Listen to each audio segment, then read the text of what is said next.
Hermanos, al sermón de esta mañana, un intenso combate en el interior del creyente, un intenso combate en el interior del creyente. Eso es lo que consideramos que el apóstol Pablo está exponiendo en esta porción. Ahora, hermanos, si bien es cierto, el pasaje, aunque no se centra exactamente en cómo podemos nosotros obtener victoria sobre el pecado, ya eso también lo consideramos en capítulo 6. Sin embargo, lo que Pablo continúa haciendo en esta porción es respondiendo a la pregunta que se inició en el versículo 7. Si puede observar en su Biblia, Pablo está respondiendo a una pregunta esperada después de haber dicho que al tener nuestra fe depositada en Jesucristo, hemos muerto a la ley, es decir, la ley ya no tiene potestad sobre el creyente. El creyente ahora vive bajo un nuevo régimen, dice Pablo, es el régimen del Espíritu Santo, de la nueva vida en Cristo, y ha muerto a la ley. La ley ya no tiene potestad sobre él. Entonces la pregunta esperada para el judío, hermanos judíos que estaban aquí en la iglesia de Roma, es, ¿qué pues diremos que la ley es pecado? ¿Verdad? Pablo ha venido manejando ese estilo, ¿verdad? Esperando preguntas de sus oyentes, como en capítulo 6, ¿verdad? Esperaba que le dijeran, oye Pablo, pero si somos salvos por gracia, entonces tenemos licencia para pecar. Y Pablo dice, no, en ninguna manera. Ahora Pablo empieza a responder a la pregunta si la ley es pecado, si ya no estamos bajo el régimen de la ley, entonces la ley es algo malo. ¿Por qué Dios lo dio, verdad? ¿Por qué Dios dio en una época determinada la ley? Bueno, la semana pasada ya Pastor Iván estuvo respondiendo y mostrando varios usos que tiene la ley. Y aún, hermanos, en nosotros como creyentes, la ley es útil. Pablo va a decir que la ley es santa, es justa, es buena, pero desde luego nosotros no podemos encontrar salvación y vida eterna a través de la ley, ¿verdad? Porque la ley no puede transformar nuestros corazones, no puede redimirnos, pero hemos visto que desde luego es útil y hoy veremos también la manera en la que Dios usa la ley para nuestra vida. Entonces, en ese contexto, hermanos, seguimos en el versículo 14, dice Pablo, porque sabemos que la ley es espiritual, mas yo soy carnal, vendido al pecado. Pablo también levanta, ¿verdad? Y se cierne aquí otra pregunta, porque Pablo dice que la ley lo mató. Y uno dice, ¿cómo es que algo bueno puede matar a una persona? ¿Cómo es que algo bueno pudo matar al judío? Pablo está hablando, hermanos, aquí no solamente de su experiencia personal, sino que Pablo también se pone como un representante del pueblo judío y se identifica con todo el pueblo judío en la época histórica. De hecho, Pablo, cuando menciona las palabras y en un tiempo vivía sin la ley, no está hablando solamente en un momento de su vida, que él vivía sin la ley en su vida, no, está hablando de una época en la que Israel como nación, ¿verdad? Y como en la humanidad ahora se introdujo la ley. Pablo también menciona, por ejemplo, en Gálatas 17, dice, ahora vino la fe, hablando de una época. Y también ahora Pablo habla acá, dice, al venir la ley o al introducir, en un tiempo vivía sin ley, es que no solamente él en su experiencia, sino la nación de Israel, la experiencia del pueblo judío con la ley de Dios. Pero ¿cómo es que esta ley lo mató? Bueno, se explicó también esto la semana pasada, es que la ley muestra la gravedad del pecado. De hecho, Pablo, noten cómo termina el versículo 13, la última frase del versículo 13 dice, para que el pecado llegase a ser sobremanera pecaminoso. O sea, el punto de Pablo es que la ley lo mató en el sentido de que la ley hizo, hermano, fue como un microscopio, ¿verdad? Que amplía la imagen de algo pequeño. Bueno, el ser humano no es, por su condición no es capaz de ver la gravedad de su pecado, pero Dios en la historia trajo la ley para ampliar y mostrarle la gravedad del pecado al ser humano para que llegase a ser sobremanera pecaminoso, dice Pablo. En el sentido de que el hombre ahora pudiera ver la gravedad de su condición. Y eso es lo que está argumentando acá el apóstol Pablo. Entonces, lo que Pablo va a hacer, hermano, en este párrafo es mostrar un contraste entre la ley que es buena, la ley es espiritual, dice Pablo. Pero el problema no es la ley, no que la ley es pecado. El pecado está, dice Pablo, dentro de mí. El pecado está dentro del ser humano y ese es el contraste que Pablo va a marcar en este pasaje. Entonces, ese es el argumento de Pablo aquí. Ahora, hermanos, este pasaje, desde luego, es un pasaje polémico. Si usted compara en varios comentaristas este pasaje, algunos van a tener una opinión distinta de la interpretación que está haciendo Pablo. Yo estuve luchando con el texto porque uno puede preguntarse, hay expresiones que Pablo usa aquí que aparentemente están contradiciendo lo que ya dijimos, lo que Pablo ya dijo, por ejemplo, en el capítulo 6, de que ya no somos esclavos del pecado. Y se acuerda que dijimos, debemos de considerarnos esa realidad. Note, por ejemplo, lo que en versículo 14 dice Pablo, yo soy carnal, vendido al pecado. Entonces uno dice, ¿cómo? Es que si Pablo está hablando desde su experiencia actual con el pecado y se está diciendo, está hablando de él como carnal y vendido al pecado, en apariencia contradice lo que Pablo está diciendo en el pasaje anterior. Entonces, por eso algunos dirán, bueno, Pablo está hablando más de su experiencia cuando no era creyente, ¿verdad? Cuando era vendido al pecado, cuando estaba esclavo del pecado. Pero ahora surge otro problema. Note en otras expresiones del pasaje. Dice Pablo, por ejemplo, que él se deleita en la ley de Dios, versículo 22, ¿verdad? Ahora, un no creyente no puede deleitarse en la ley de Dios. Y dice que él aborrece, ¿verdad? El pecado es algo que él no quiere hacer, dice. Lo que no quiero, eso hago. Y muestra cómo hay una lucha, ¿verdad? En el versículo 23. Y se ve a sí mismo como miserable. Un no creyente no puede verse de esa manera. Él es esclavo del pecado y sigue la corriente de su pecado. Entonces ahí es donde está el debate y es donde está la tensión del pasaje, porque uno dice, o Pablo está hablando de una lucha real en su interior, aún como un hombre regenerado, o está hablando de su vida pasada cuando no era creyente. Entonces, por lo que acabamos de ver, y el pasaje aparentemente está en contradicción, pero de acuerdo a las frases que le acabo de mencionar, donde Pablo se deleita en la ley de Dios, mi conclusión, y por lo que yo puedo ver en el texto, ¿verdad?, es que Pablo está hablando en verdad de un combate interior. Y el punto de Pablo simplemente es mostrar, hermanos, que la ley es justa, pero en el ser humano hay pecado en el interior.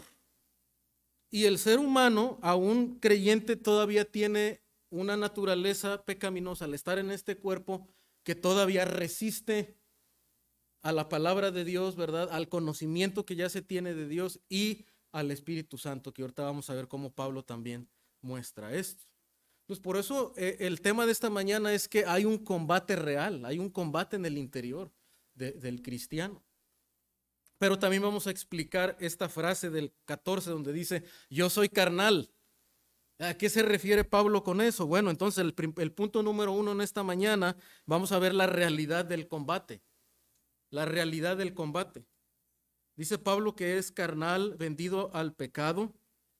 Podríamos preguntarnos que si en la mente de Pablo cabe la posibilidad de un cristiano carnal que puede dar rienda suelta a los deseos de su carne, porque en un tiempo, hermanos, algunos movimientos cristianos y aún bautistas, que en su momento han sido conservadores, han dicho, bueno, es que existen dos tipos de cristiano. Hay un cristiano carnal, que en un momento de su vida levantó su mano, tomó una decisión de creer en Jesucristo, pero ahora vive de una manera carnal. Está viviendo en adulterio, ¿verdad? Vive en el desenfreno de la carne, está esclavo de algún vicio, anda en el mundo, no siempre se congrega, es inestable. Dice, bueno, es que es cristiano, pero es un cristiano carnal. Y han mostrado esos dos tipos de categorías y justificándolo con expresiones como estas que Pablo, como dice acá. Yo soy carnal, vendido al pecado, como lo muestra en 1 Corintios. Bueno, eso no es lo que Pablo está diciendo. Pablo no está diciendo, hermanos, que ahora él es esclavo del pecado y puede vivir en el pecado, ¿verdad? Y no pasa nada, sigue siendo un creyente justificado. No, de hecho ya vimos que Pablo en capítulo 6 dice, no, perseveraremos en el pecado para que la gracia abunde en ninguna manera. Los que hemos muerto al pecado, ¿cómo vamos a vivir en él? O sea, Pablo no puede estar ahora contradiciendo eso. Algo distinto quiere decir Pablo entonces en el versículo 14. ¿Y qué es el punto de Pablo, hermano? Simplemente lo que ya he mencionado. Es contrastar el carácter sobrenatural de la ley. Cuando dice carnal, no se refiere a una persona que anda en las cosas de la carne. Se está refiriendo a una persona natural. En contraste con el carácter espiritual. Por eso Pablo dice, la ley es espiritual. La ley es santa porque Dios es santo, ¿verdad? Él la dio. Y su naturaleza santa, su naturaleza espiritual, hermano, fue la que está impregnada en la ley. Pero el contraste, ¿verdad? Es que el ser humano, los seres humanos somos carne. Somos carne. Hemos sido afectados por la caída de Adán, ¿verdad? Y esa caída nos ha distorsionado la naturaleza perfecta que teníamos, que el ser humano tenía. En ese sentido es carnal, está diciendo Pablo, simplemente contrastando la ley con la naturaleza del ser humano. De hecho, el pastor Carballosa, un comentarista, explica eso. Pablo contrasta el carácter sobrenatural de la ley con el hecho de que él y todos los demás están hechos de carne, todos los seres humanos, y por lo tanto carentes del poder sobrenatural en su estado pecaminoso, ¿verdad? No tenemos ese poder sobrenatural. De hecho, vamos a ver que aún el creyente, hermano, necesita un poder sobrenatural para poder obedecer la ley de Dios. No es que ahora soy creyente, ¿verdad? Y ahora batallo en mis propias fuerzas, en mis propios impulsos para vencer el pecado. No, los cristianos dependemos de un poder sobrenatural. Por eso Pablo dice, yo soy carnal, mostrando el contraste con la espiritualidad de la ley. Y luego Pablo dice, ¿verdad? También, note cómo en el versículo 18, y con esto argumento lo que Pablo está queriendo tratar de dar a entender. Noten el versículo 18. Dice Pablo, yo sé que en mí, y luego explica, ¿verdad? Esto es en mi carne. No mora el bien. Otra vez, note que Pablo no está hablando de una persona que le gusta andar en el pecado y es carnal en ese sentido. Versículo 23, ¿verdad? Pablo lo vuelve a aclarar, dice, pero veo otra ley, dice, en mis miembros, ¿verdad? ¿De qué está? Pablo, para mostrar, hermano, que aún el creyente, aún él como ya una persona convertida, pero todavía estando en este cuerpo, no habiéndose efectuado la glorificación, como vimos también, lo mencioné en otro sermón y fuimos hasta capítulo 8, donde el cuerpo va a ser redimido. Pablo dice, en mis miembros, dice todavía, ¿verdad? Hay una ley en mis miembros, ¿verdad? En mis miembros no mora el bien. Versículo 24. ¿Quién me librará de este cuerpo de muerte? ¿Verdad? Entonces, aquí la palabra carne que menciona Pablo en versículo 14 se refiere no solamente a andar no se refiere a andar en los deseos pecaminosos de la carne, se está refiriendo a estar todavía en este cuerpo. Y lo acabamos de ver en las frases que Pablo está mencionando. ¿Se da cuenta, hermano? Y por eso debemos ser cuidadosos en la interpretación, en la hermenéutica, porque una palabra en un contexto puede significar diferentes cosas. En este contexto, Pablo está refiriéndose a estar en este cuerpo, en contraste con la santa y espiritual ley de Dios, ¿verdad? Entonces, por eso tenemos que observar el pasaje, observarlo y no solamente concluir cosas tan rápido. Entonces, no cabe la posibilidad en la mente de Pablo de dar lugar a los deseos de la carne, como ya hemos expresado. Simplemente nos muestra la realidad del combate que hay en su interior. Carballosa también cuando dice que en mi carne, dice, en mi ser natural, tal como existe hasta ahora, ¿verdad? Que soy pecador todavía en este cuerpo pecaminoso. Pablo dice también que está vendido al pecado, ¿verdad?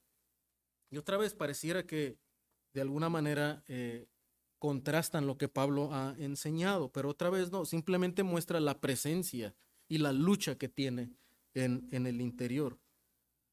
¿Está contradiciendo su enseñanza? No, ni tampoco la de Juan, porque si alguien pudiera decir, bueno, primera de Juan dice que el que está en Cristo, el Hijo de Dios dice que no practica el pecado. Entonces tenemos que ver la enseñanza bíblica, hermano, que en la Biblia nunca hay una posibilidad para que un verdadero creyente esté habituado al pecado, no se sienta incómodo con el pecado y quiera seguir viviendo en el pecado. No, porque la Escritura no enseña eso. En primera de Juan 3:9, si usted quiere anotarlo, 5:18, el apóstol dice que el Hijo de Dios no practica el pecado, no anda en el pecado. Entonces, desde luego que Pablo no es que quiere explicar otra cosa contraria. Otro pasaje, hermano, donde vemos también eso, que de hecho, esta es la enseñanza de Pablo y coincide con lo que dijo en Romanos capítulo 6, Colosenses 3, del 9 al 10 dice, no mintáis los unos a los otros, habiéndoos despojado del viejo hombre con sus hechos. Pablo dice que el creyente ya se ha despojado del viejo hombre. Y de hecho lo presenta, hermano, el apóstol Pablo lo expresa de maneras distintas, de una manera que ya ha sido una realidad espiritual en el cristiano, como en Colosenses 3:9 o en Romanos 6, donde vimos que el viejo hombre ya fue crucificado con Cristo. Pero en Efesios, por ejemplo, Pablo nos llama a que nos despojemos. Ahora lo da como un mandamiento. Entonces, el cristiano, hermano, debe entender dos cosas. Uno, que espiritualmente en verdad ya se ha despojado del viejo hombre, pero que también en su vida diaria el cristiano tiene que seguir viviendo en base a esa realidad, dejando atrás los deseos de la carne. Esa es la idea de Pablo. O sea, es como que Pablo dice, ya es una realidad, pero ahora sigue viviendo en base a esa realidad. No le da lugar a que el cristiano viva de una manera pasiva, decir, bueno, yo ya me despojé del viejo hombre, ahora puedo seguir viviendo, ¿verdad? Y esperar a que Dios lo produzca así. Bueno, no, Dios sí produce en nosotros, pero nuestro deber es vivir también despojándonos del viejo hombre. Los cristianos, de hecho, ya no somos el viejo hombre, sino el nuevo. Y debemos de creer esa realidad. Ya soy nuevo hombre, el viejo hombre ya murió, ya fue crucificado con Cristo. Pero, hermano, por otra parte también, el hecho de que la Biblia nos muestre esa realidad espiritual no es que la Biblia enseña un tipo de perfeccionismo en esta vida. Y claro, en la práctica todos sabemos que no podría estar enseñando también eso, ¿verdad? Porque nosotros en la práctica sabemos que pecamos aún. La Biblia no enseña el perfeccionismo en esta vida o antes de la resurrección. Note, por ejemplo, en primera de Juan 1:8.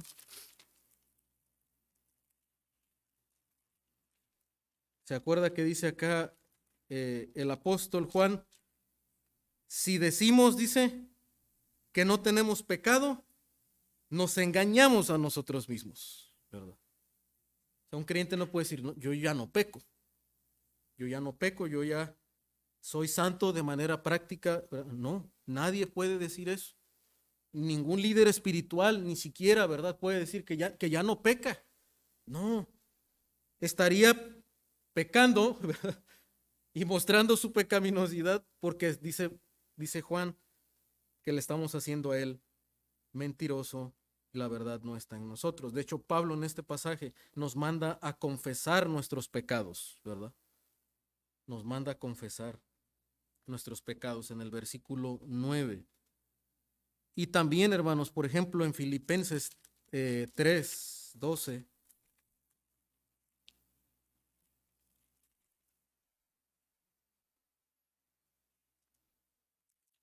Note lo que dice el apóstol, dice, no que lo haya alcanzado ya, sino que prosigo por ver si logro hacer aquello a lo cual fui también asido por Cristo Jesús. O sea, Pablo, noten cómo ve, hermano, la vida cristiana, cómo ve lo que Dios ha hecho en el creyente. Ve algo que Dios ya hizo en el creyente, o sea, lo declaró justo, lo declaró santo, ya es libre del viejo hombre. Eso es una realidad espiritual que al estar unidos en Cristo ya lo somos. Pero Pablo, por otro lado, también dice que él prosigue a una meta, ¿verdad? Pablo sabe que al estar todavía en este cuerpo hay una meta que alcanzar y que no ha obtenido todavía mientras esté en este cuerpo. Y él prosigue luchando en base a la realidad pasada que él ya sabe que se efectuó en él para alcanzar la realidad futura que se va a efectuar en la glorificación. Entonces, así ve Pablo la vida cristiana, hermano, como Dios lo ha determinado, y así debemos ver nosotros el obrar de Dios y la manera en la que vivimos para santidad. Entonces, no, la Biblia no enseña el perfeccionismo. La Biblia enseña que aún pecamos, pero ya no somos esclavos del pecado.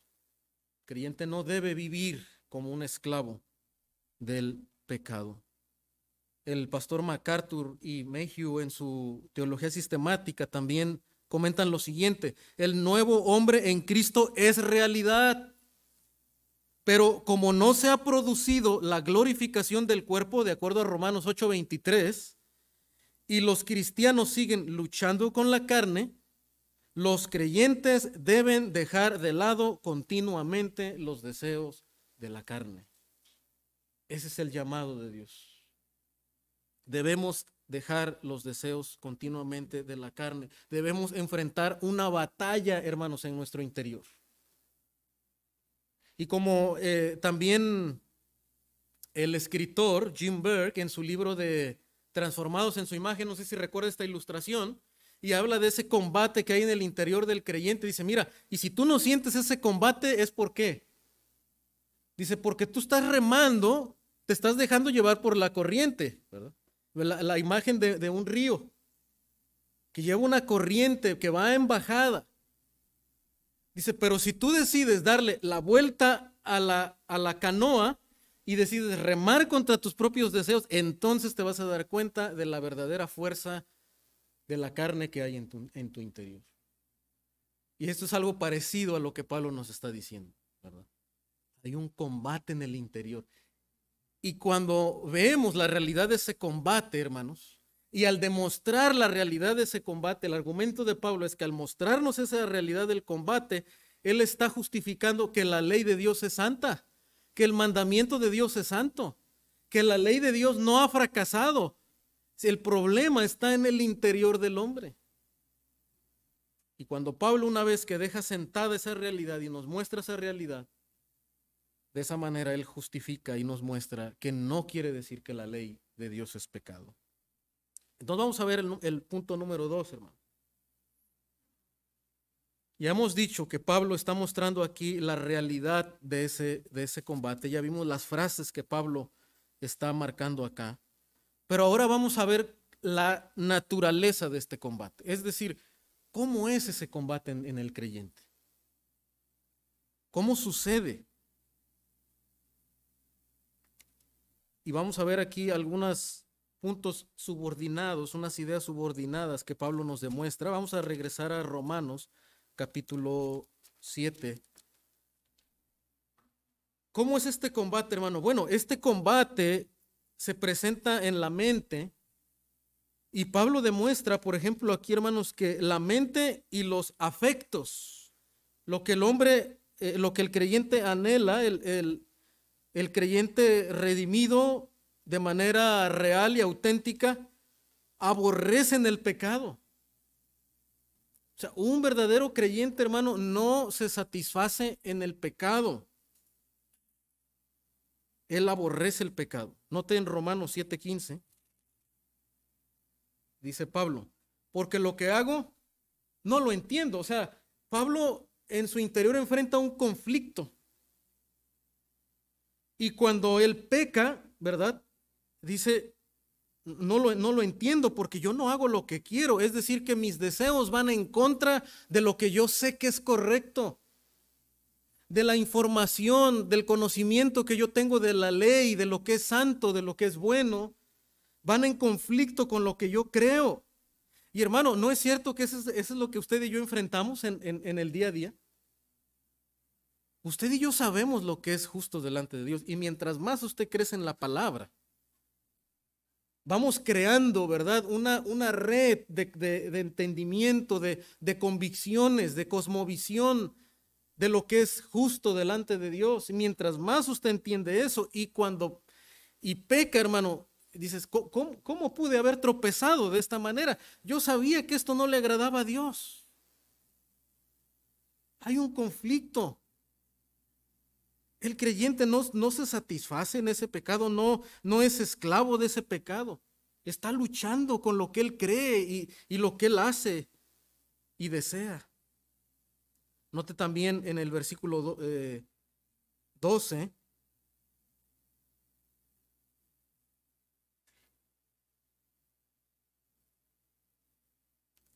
No, pero no es Romanos 12:9, pero le noté mal acá.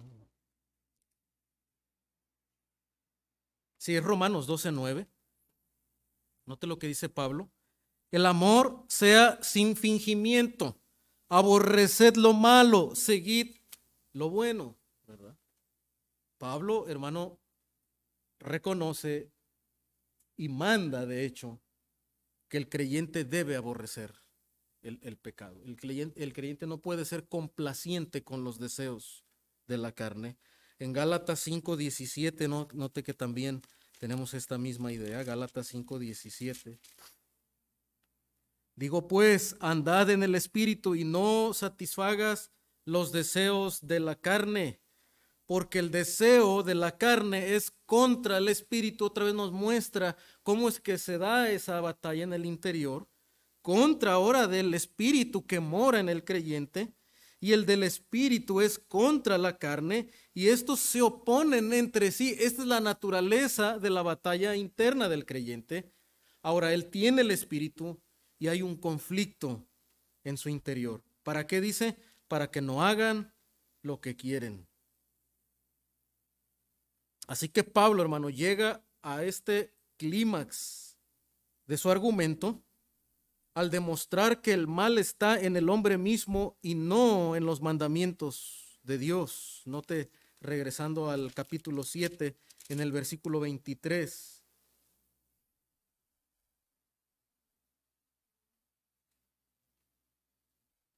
Pablo, de hecho, ahora ve, hermano, y nos muestra este claro contraste que pretende hacer, llamando a esta lucha que hay en sus miembros, en su carne, le llama otra ley. Note versículo 23, dice, pero veo otra ley en mis miembros que se revela contra qué? Contra la ley de mi mente, es decir, lo que él sabe que es correcto. Hay una ley y le llama la ley del pecado.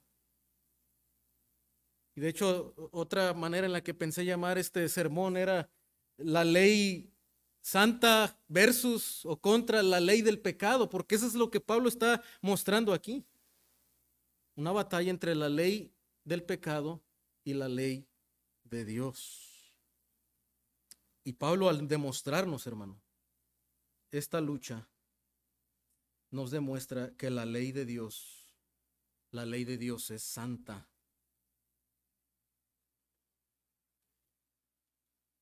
Pero también, hermano, no solo la mente y los afectos del creyente aborrecen el pecado, sino que también la carne se rebela contra el conocimiento de la voluntad de Dios.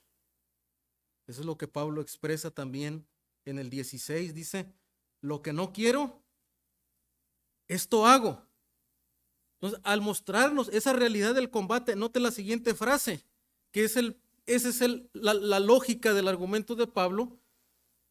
Al mostrarnos que es su deseo el que va contra lo que él sabe que es correcto, dice, apruebo que la ley es buena. Ese es el punto clave del apóstol Pablo en este pasaje. Demostrarnos que la ley es buena. ¿Por qué? Por el conflicto que hay en su interior contra lo que es correcto. La carne se rebela contra ese conocimiento. Lo que hago no lo entiendo, pues no hago lo que quiero, sino lo que aborrezco, eso hago. Y también, hermano, el creyente redimido, por otro lado, se deleita en la ley de Dios. Noten el Salmo 119, palabras del salmista, Salmo 119. El hombre que teme al Señor,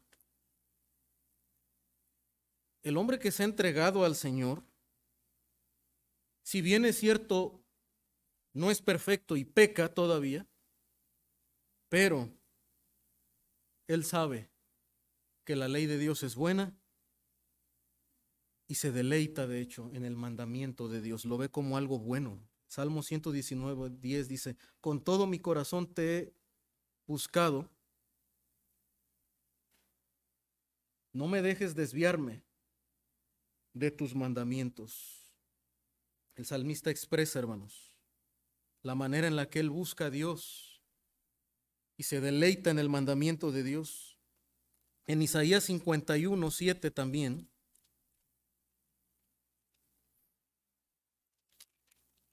Isaías 51, 7 dice, oídme los que conocéis justicia, pueblo en cuyo corazón está mi ley, no temáis afrenta de hombre, ni desmayéis por sus ultrajes, ¿verdad?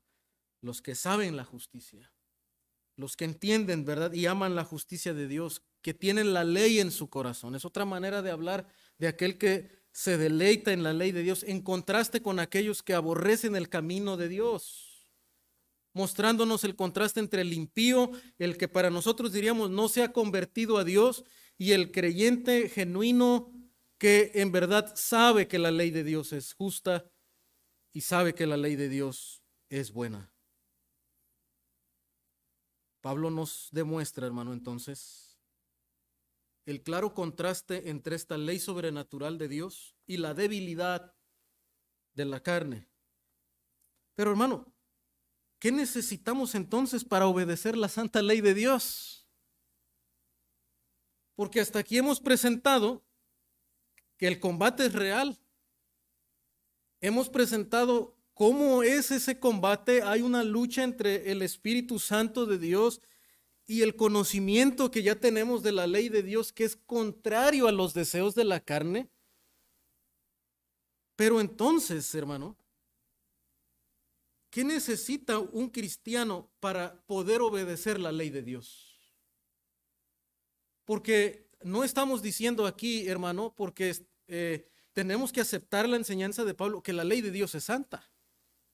Y la ley, hermano, aún al cristiano no solamente le ha servido como un instrumento para llevarlo a Jesucristo en el momento de su salvación, porque hoy en día, ¿verdad?, ha surgido una corriente teológica que técnicamente se le llama antinomianismo, es decir, que es contraria a la ley, que rehúsa de alguna manera cómo la ley puede usarse todavía para el creyente. Pero Pablo está diciendo que la ley es santa.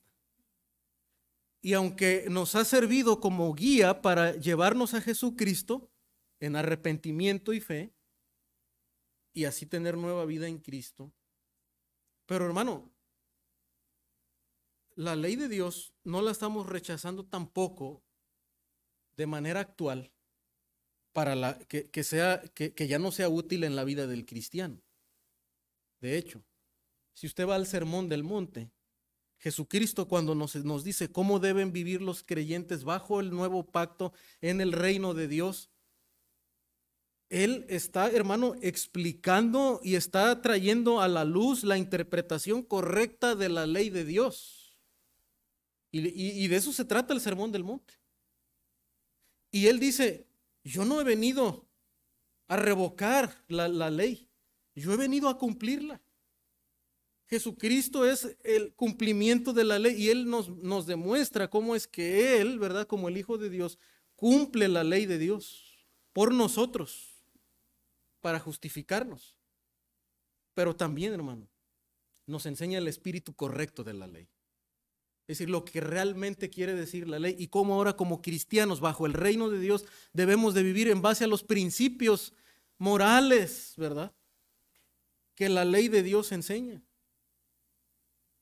Entonces, la ley, hermano, todavía los principios morales de la ley nos enseñan lo que el creyente debe hacer y cómo debe vivir. Todavía el llamado es a ser santos como Dios es santo. Y usted lo va a ver a través de las cartas. Y cómo el Nuevo Testamento retoma también mandamientos. Tan solo el primer mandamiento, ¿verdad? El Señor dice que debemos de amar a Dios con todo nuestro corazón, con toda nuestra mente, ¿verdad? Y también a nuestro prójimo. Resume la ley en estos dos mandamientos, pero no la deroga, no la anula, sino que nos dice cuál es el corazón de la ley y cómo debemos ahora vivirla. Pero hermano, ahora ya dijimos, entonces todavía debemos sujetarnos, ¿verdad?, a los principios de la ley de Dios, pero la pregunta es, ¿cómo le hago? ¿Cómo puedo amar, verdad, aún a mis enemigos, a quien me aborrece, a quien no me valora? ¿Cómo puedo amar a alguien así? ¿Cómo puedo ser paciente con alguien que me saca de mis casillas? Y Pablo dice, ¿verdad?, aquí mismo en Romanos, en las otras cartas, sean pacientes unos con otros, sean misericordiosos, así como Cristo ha tenido misericordia. Perdónense unos a otros. ¿Cómo sucede eso? Es decir, el punto 3, hermano, entonces, ¿cómo puedo ser vencedor del combate? El punto 3 es el vencedor del combate. ¿Quién puede vencer en la lucha que hay en su interior? Y la respuesta, hermano, es que tú puedes vencer. Tú puedes vencer en el Señor. Ya somos vencedores y debemos vivir como vencedores. No debe haber creyentes que vivan derrotados por un pecado. Debemos ser vencedores. ¿Y cómo lo logramos? Bueno, vamos a ver tres cosas aquí para terminar.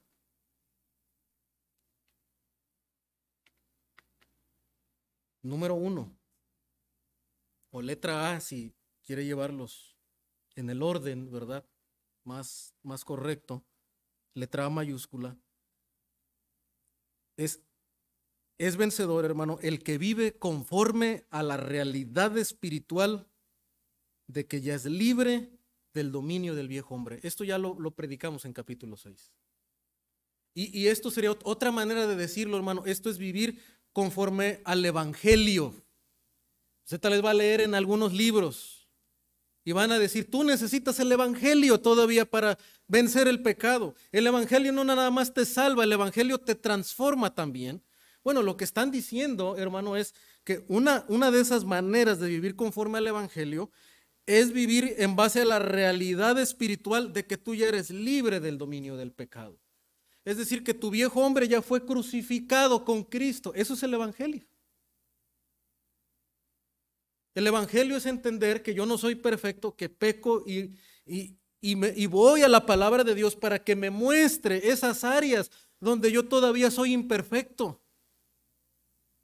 Y ahora las veo, pero no con resignación, y diciendo, bueno, yo ya sí soy, ¿verdad? Y yo ya no puedo cambiar. No, sino que las ve con esperanza, la esperanza del evangelio que transforma. Y la realidad de que tú ya eres libre del dominio del viejo hombre, ahora vive con esa libertad. Tú ya eres vencedor, ahora vive como un vencedor. Entonces, esa es la manera de vencer el pecado, hermano, en base al evangelio. Es no solamente, ¿verdad? Yo querer, ¿verdad? Muchas personas dicen, bueno, es que el evangelio me dice que soy salvo por la gracia de Dios. Yo no tengo que hacer nada.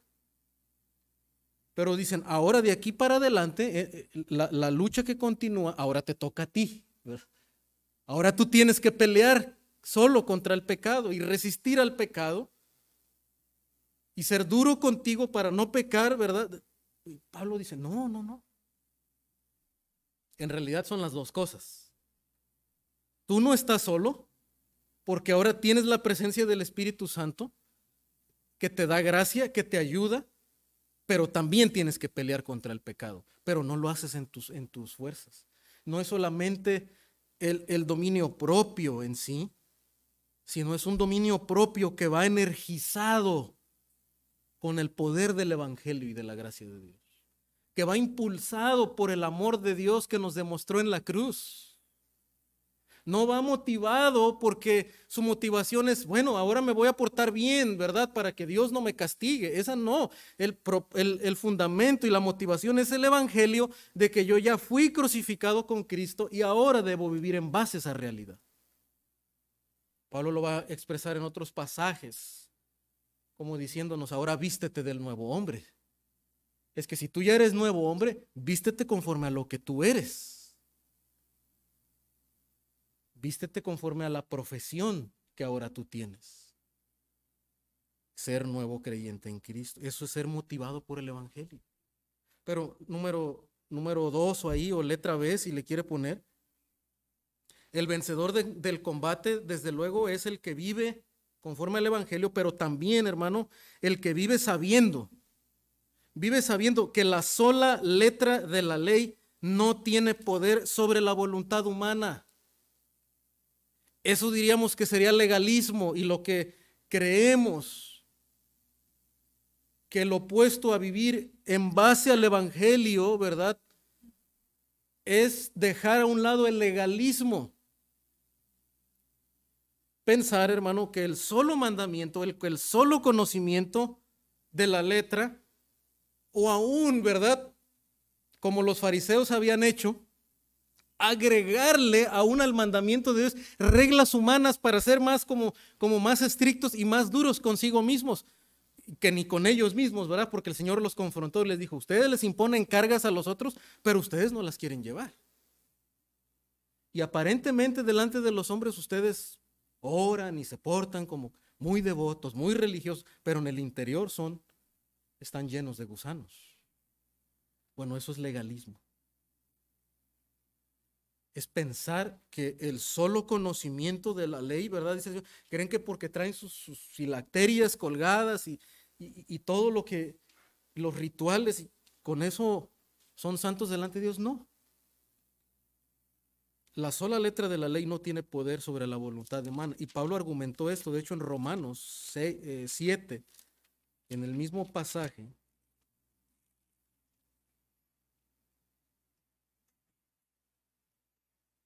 En el Romanos 7:6, dice Pablo, pero ahora estamos libres de la ley, por haber muerto para aquella en que estábamos sujetos, de modo que sirvamos bajo el régimen nuevo del Espíritu y no bajo el régimen viejo de la letra.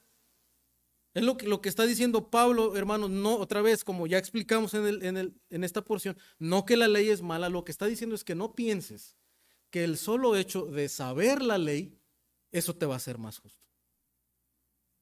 No, porque lo que la ley hace es que te muestra el mal que está en tu interior, para que nos demos cuenta que necesitamos el Evangelio de Jesucristo y el poder del Espíritu Santo obrando en nosotros para sujetarnos a esa ley. Hermano, y debemos de vivir todos los días en base a esa verdad. Nunca debemos sentirnos satisfechos del conocimiento que usted ya tenga de lo que es bueno. Santiago por eso dice, ¿verdad? Que el que sabe hacer lo bueno y no lo hace, le es pecado. Y que no debemos solamente, que no basta con el oír, sino que debemos ser hacedores de la palabra de Dios.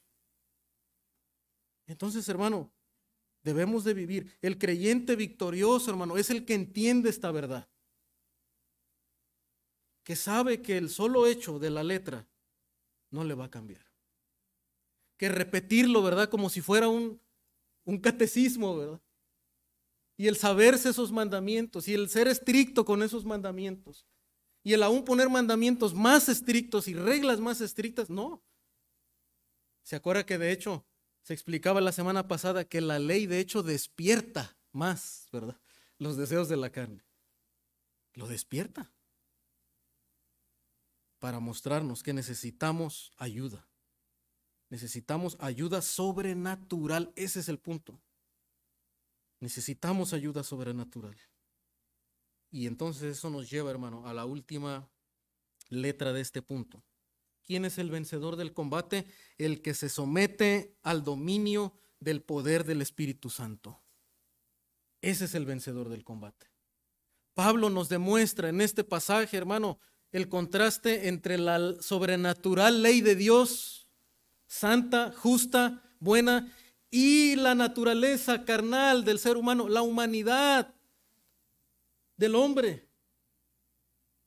Para entonces demostrarnos, hermano, que el ser humano necesita ayuda, necesita un poder sobrenatural. Y así concluye Pablo en Romanos capítulo 7, ¿verdad? Miserable de mí, dice el apóstol, ¿quién me librará de este cuerpo de muerte? Pero esta exclamación, hermano, no es una exclamación resignada, no es una exclamación derrotista, donde él se dice, ¿quién me librará, verdad? Estoy derrotado, no puedo, estoy fracasado. No, eso no es lo que Pablo está pretendiendo enseñar al exclamar miserable de mí, porque note lo que dice el versículo 25. ¿Verdad? Gracias doy a Dios por Jesucristo. Pablo está diciendo, ¿verdad? Él es mi libertador. Es la obra sobrenatural que me libra de la presencia del pecado, de la lucha del pecado. Él, Jesucristo, su evangelio.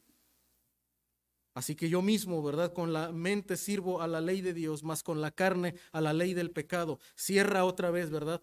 Diciéndonos la realidad de ese combate. No está diciendo Pablo otra vez que él ahora se dedica a servir, no, al pecado. Cierra, ¿verdad? Otra vez con el punto de lo que él pretende enseñarnos, la presencia de ese combate. Y luego va a continuar en el 8 que no lo voy a predicar, ¿verdad? Es para el siguiente sermón, pero quiero que vea algo. Porque si no, no es posible concluir un sermón con esperanza. Aunque Pablo el 7 termina con esperanza, mostrándonos que a través de Jesucristo podemos ser victoriosos, pero también, hermano, en el 8 nos va a mostrar que el Espíritu Santo también ahora es nuestro ayudador en el combate. Son los aliados del combate. Tú y yo no peleamos solos contra los impulsos de nuestra carne. No estamos solos en el ring, ahí luchando, no. Tenemos el Evangelio de Jesucristo, la obra de nuestro Señor, pero también tenemos la presencia del Espíritu Santo. Note en Romanos 8.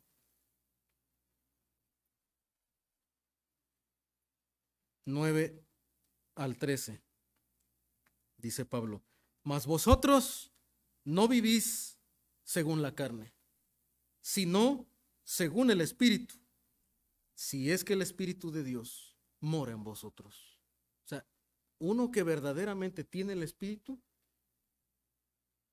existe esa lucha, el Espíritu Santo le contrista, le lleva, le guía a la obediencia. Y si alguno no tiene el Espíritu de Cristo, no es de él. Pero si Cristo, dice, está en ustedes, el cuerpo en verdad está muerto, la realidad que veíamos, a causa del pecado, mas el Espíritu vive a causa de la justicia. Y otra vez no muestra ese contraste. Mira, tu carne está muerta en Cristo, pero hay algo vivo dentro de ti. Y de ahí viene el poder para vencer. Es el espíritu de vida, ¿verdad? El espíritu de Cristo que nos ha dado vida y ha vivificado también nuestro espíritu. Y si el espíritu de aquel que levantó de los muertos a Jesús mora en ustedes, dice, el que levantó de los muertos a Cristo vivificará también vuestros cuerpos mortales por su espíritu que mora en ustedes. Ahora también nos habla de la esperanza futura. Así que, hermanos, deudores somos no a la carne, para que vivamos conforme a la carne. Otra vez, no le sigas pagando la renta, no le sigas sirviendo a tu antiguo amo. Ahora tienes un nuevo amo, ¿verdad? Que es el Señor Jesucristo, pero también dice versículo 13, el Espíritu Santo ahora vive conforme al Espíritu. Porque si tú vives conforme a la carne vas a morir. Mas si por el Espíritu, noten lo que dice, hacéis morir las obras de la carne. ¿Cuál es la persona? ¿Quién es nuestro ayudador que nos ayuda a aplastar al enemigo, que son los deseos de la carne? El Espíritu Santo. El Espíritu Santo. Hermano, tú no estás solo en el conflicto. No estás solo. El Espíritu Santo es el poder de Dios para aplastar, para vencer cada tentación que viene a tu vida. Y aunque son fuertes, porque si tú, hermano, te has decidido delante de Dios a no ser la misma persona, a luchar contra los pecados que el Espíritu Santo te ha revelado que hay en tu vida, con las debilidades de nuestro carácter, la lucha va a ser fuerte. La lucha va a ser intensa, va a ser encarnizada. Es como esa corriente con la que tú tienes que remar. Pero hermano, la esperanza es que hay un poder mucho más, ¿verdad?, supereminente que los deseos de nuestra carne, y es el Espíritu de Dios, el Espíritu de Cristo que lo resucitó, dice Pablo, de los muertos. Imagínate.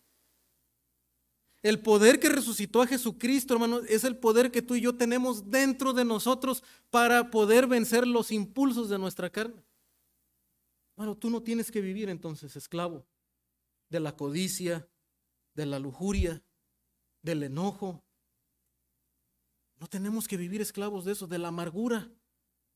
No podemos vivir sin perdonar a alguien. ¿Por qué, hermano? Porque el deseo, el resentimiento, el enojo, hermano, son vencidos y pueden ser vencidos con el poder del Espíritu Santo. Es cuestión de que tú te entregues a la obra del Espíritu Santo. Y que le digas al Señor, Señor, yo soy un pecador. En mi carne no puedo, mi mente está luchando contra la verdad de lo que yo sé que es correcto delante de ti, pero dame de tu gracia, que tu Espíritu Santo me guíe a toda obediencia. Necesita ponerse de rodillas y pedir la ayuda del Señor. Y así como un día se puso de rodillas entregándole su vida a Jesucristo para que le quitara toda condena, hermano, es lo que el creyente necesitamos hacer, vivir de rodillas delante de Dios luchando contra el pecado. Esa es la mortificación del pecado, así se produce. Dice Kevin DeYoung advirtiéndonos, los cristianos derrotistas que no luchan contra el pecado porque se imaginan que nacieron de esa forma o que jamás cambiarán, no son humildes. O sea, porque para el hombre le puede sonar humilde decir, bueno, es que yo nunca voy a cambiar. Es que yo así ya nací. Es que mis papás así fueron y ahora yo, ¿verdad?, como crecí en un hogar así, ahora yo soy así. No dudo que los hábitos y la influencia, ¿verdad?, la aprendamos de nuestras familias. Pero no podemos vivir derrotados siempre echando la culpa, ¿verdad?, a la educación que recibimos en casa o que no recibimos en casa o con los deseos que estás luchando, ¿no? Eso no es humildad. De hecho, dice Kevin DeYoung, estos cristianos derrotistas deshonran al Espíritu Santo que nos fortalece con el poder natural. Cuando tú y yo decimos eso, estamos deshonrando al Espíritu Santo.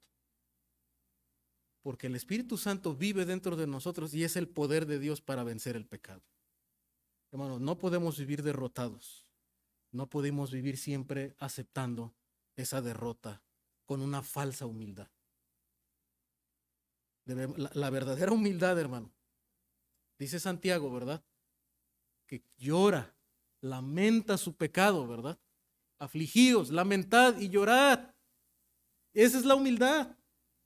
Lamenta su pecado y va delante de Dios para recibir ayuda, ¿verdad? Porque el Señor dice que resiste a los soberbios y le da gracia, ayuda a ¿quién? A los humildes.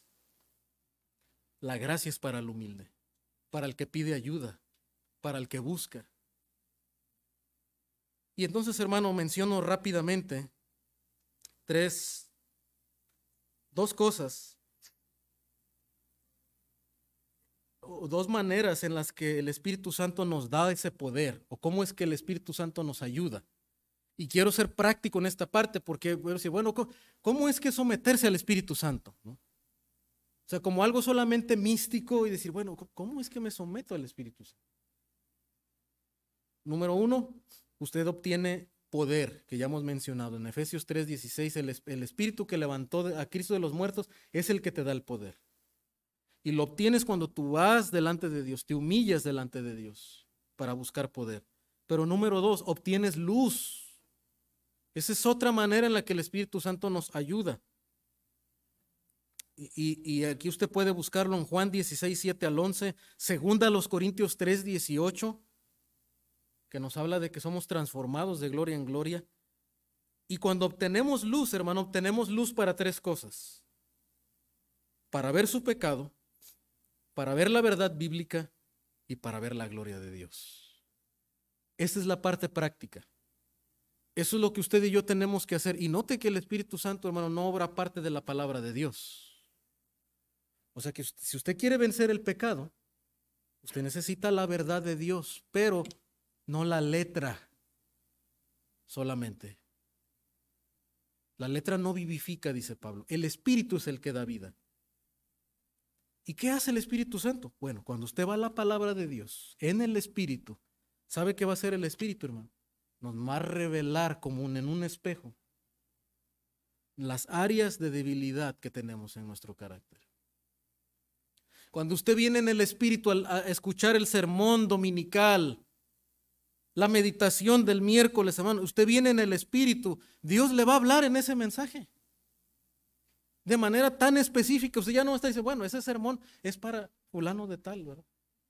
No, el Espíritu Santo le va a revelar que es para usted. Nos muestra nuestro pecado, nos muestra la verdad bíblica, es decir, nos muestra, quita como un velo para revelarnos la justicia de Dios y lo que debemos de ahora hacer. Nos muestra lo que es incorrecto, pero nos muestra lo que es verdadero delante de Dios. Y usted entonces dice, ¿verdad? Esto es verdad, yo lo tengo que hacer, yo lo tengo que creer y lo tengo que obedecer. Pero finalmente, hermano, es que no solamente nos muestra verdades correctas y cosas correctas, nos muestra al que es verdadero. Nos muestra aquel que cumplió la ley por nosotros. Es decir, hermano, nos revela la gloria de Dios. Y en 2 Corintios 3:18, por eso Pablo dice que somos transformados de gloria en gloria como por el Espíritu del Señor. Es decir, el Espíritu Santo nos muestra la gloria de cada aspecto del carácter de Dios. Nos muestra su gloriosa misericordia, tanto que nosotros decimos, Señor, qué misericordioso eres, qué bueno eres, qué compasivo eres, Señor, yo quiero ser compasivo como tú eres compasivo. Y usted busca, ¿verdad? Y lucha y le pide al Señor que le ayude a hacer de esa manera. Tú eres justo, yo quiero ser justo. Tú eres un Dios de amor, de perdón. Yo quiero perdonar como tú perdonaste a tus enemigos. Pero necesita ver esa verdad como algo hermoso, como algo glorioso. El Espíritu hace, hermano, que esa verdad no solamente sea un conocimiento como de las matemáticas o de la historia. El Espíritu Santo es que esa verdad sea algo bello, algo impresionante, como cuando usted va a la playa y se maravilla, ¿verdad? De la creación del mar y se asombra de ver una montaña. El Espíritu hace, hermano, que Dios sea de esa manera y nos impresione y nos asombre con su gloria y con su belleza. Y usted cae a sus pies y rinde su corazón y su vida y rinde su voluntad como Saulo de Tarso, ¿verdad? Cayendo del caballo y diciéndole, Señor, ¿qué quieres que yo haga?